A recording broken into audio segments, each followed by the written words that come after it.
conversations, I learned. So you know what a prion disease is? Prion disease? Mm-hmm. Well, I've heard of prions. Supposedly they're like a theoretical particle, but Oh no. Okay. So I have no idea. I don't think that's what it maybe is. maybe prion. Have you heard of prion disease? Can be pronounced both Prion? ways. Paus has mentioned them before. So, uh, so okay. So when it comes to what can make you sick, you have Mm-hmm. parasites, bacteria, amoebas, fungus, and viruses. There's Mm-hmm. another though. Misfolded proteins, or prions or prions, depending on who you ask. And it's weird because they're strange because they don't they don't mean to replicate. Like a virus has DNA. It wants to replicate.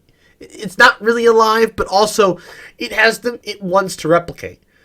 A misfolded protein doesn't mean to replicate, but it does because when it touches other proteins, it corrupts them, misfolds them, and then that continues to cause issues. Well, I guess I always thought theoretically it's possible, but a lot of the human prion diseases happen because your DNA screws up and causes your cells to start misfolding proteins. Yeah, how many do you Luckily, say there were? huh? How many the things do you say there were? Prions are. There's. I don't know if you want to really include amoebas in there, but I would include them as different. They're not really a Mm-hmm. parasite. They're not a bacteria because they. I don't think amoebas are single celled, or maybe they are. I don't remember. Sure. There's parasites, Mm-hmm. bacteria, viruses, and fungus. So I think that's six total. If you want to include If you amoebas, include amoeba, it's six. 6 plus prions. Yeah, which is a misfolded protein. Yeah. Yeah. 6 things. And they're That's it. weird. Yeah. And they're weird. And then, It's. then I guess then you have whatever the hell Kyle has. He seems to just get sick from whatever. I mean, I guess He there's seems to get cancer sick from too, just the but. air.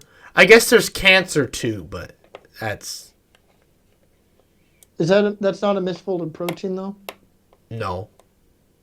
Cancer is replication. But Replication, this. yeah. But this. It's scary because it happens in the brain. And in some cases, it doesn't kill you until you're like 80. It will start some random point in your life, and they will slowly build up and kill you. Usually, I think it happens somewhere in your 60s or 70s, and then it will kill you by the time you are like 80. It takes 10 years for these to build up to the point where you die. Because your brain can't transmit freaking signals anymore because there's too much crap in the way. And you can't get rid of it. And these things are terrible, right? Because if we think about mad cow disease, it can't be destroyed with heat. I mean, it can, but the heat that's necessary to destroy it is so hot. They're incredibly stable molecules. Like, the normal proteins in your bodies break down after a few days if just left be. These things would last for centuries. They are so stable. Most misfolded proteins would also break down after a few days. But when Yeah. they fold in such a way, they would create such a stable molecule that it would take an act of God to destroy these things.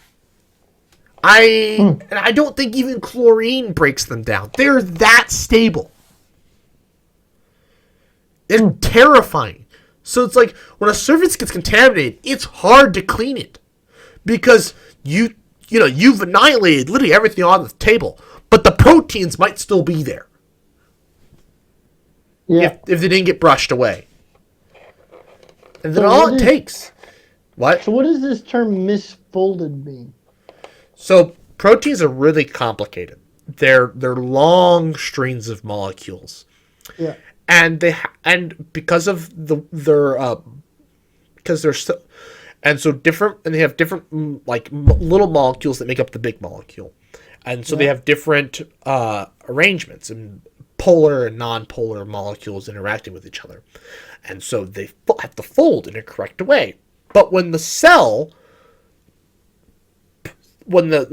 mechanisms to create these proteins puts one part in a different position, the little micro forces can't cause it to recorrect. So the cell is misshapen too. No, well, the cell is, for all intents and purposes, the cell is fine. Because at first I was thinking like sickle cell anemia. No, the cell, for all intents and purposes, is fine, except when it tries to make this protein, it can't. Mm-hmm. And your body can't do anything about it. I don't think the immune system can properly attack it. Because I think it corrupt, because the cell just keeps making these things. The cell doesn't know there's anything wrong. It's kind of like free radicals keep building up in your body until you die. It's kind of the same thing. They get stuck. They're just tearing things apart. And that's what these proteins do. And the cell just keeps making them. That's the issue. The cell does have something wrong with it. But it's not like a cancer where, or a sickle cell where the immune system is going to pick up on that and be like, there's something wrong here. The immune system's not going to pick up on it. I don't think so. I don't know how the immune response is, but shit's terrible. And I was, Rondo, that's his thing. That's what he's doing up in North Dakota. He's studying a prion disease in deer, chronic wasting disease. And now that I know that your body can make, because I always thought, it's like mad cow disease, where you have to eat the brain of another, the brain or the spinal cord of another creature to ingest this. So I was like, are these deer eating other deer? No. I mean, yes, it is persisting in the environment, and a deer could get it that way. But they told me. But what happens is during times of stress, so during times of drought, when there's less food, we see it happen. Well, what's probably happening is the body has this wear and tear on it, which causes cells to probably misfold a protein because they're under stress. Well, they misfold the protein. Well, it's basically game over. Yeah. So. Well, game over in 10 years. Well, I mean, not for a deer. Oh. That's the thing, right? In cattle and in deer, it's fast. In humans, though, unless you get mad cow disease, it's not fast. That's usually because, when you get it from a cow, the one case I've heard I think there's only one case in humans of mad cow disease. But when you get it, it's usually because you get a lot of them, and it goes quickly. But there are human diseases. But the nice part is it's hard to spread them, right? It's the only way you have to worry about getting a prion disease is when we're 60 and your body self-destructs. It's getting old. Yeah, self-destructs, which at that point it's you're gonna die. Call it old age. You're probably gonna die anyways. Yeah, you just call it old age. And it's very possible a lot of people die before the prion disease gets to them, of other things that just kill them faster, like diabetes or heart disease or a bullet.